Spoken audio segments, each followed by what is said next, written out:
Target ng Department of Public Works and Highways na simulan ang detailed engineering ng Bicol River Basin Development Program sa susunod na taon.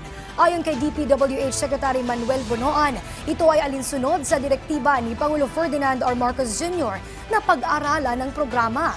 Kabilang ang Bicol Region sa lubhang binaha matapos ang pananalasa ng Bagyong Christine.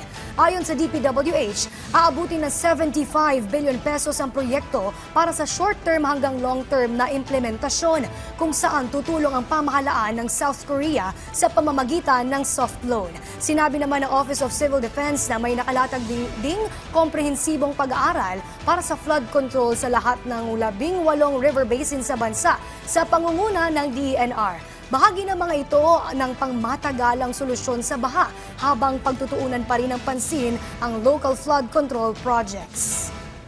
Long-term solution yan.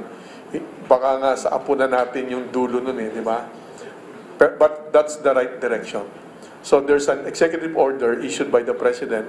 Pag sinabing comprehensive, of course major component yung engineering solutions at meron din yung environmental aspect and social aspect, pati yung disiplina ng tao, di ba? Many have been asking me actually, marami daw pondo na nailagay na sa flood control projects, etc. But I said, opo, marami po, but I think itong mga nilagay na flood control projects are the local priorities that addresses yung mga local priorities that address yung immediate requirements actually to mitigate yung mga protection of low-lying areas in their respective municipalities or regions.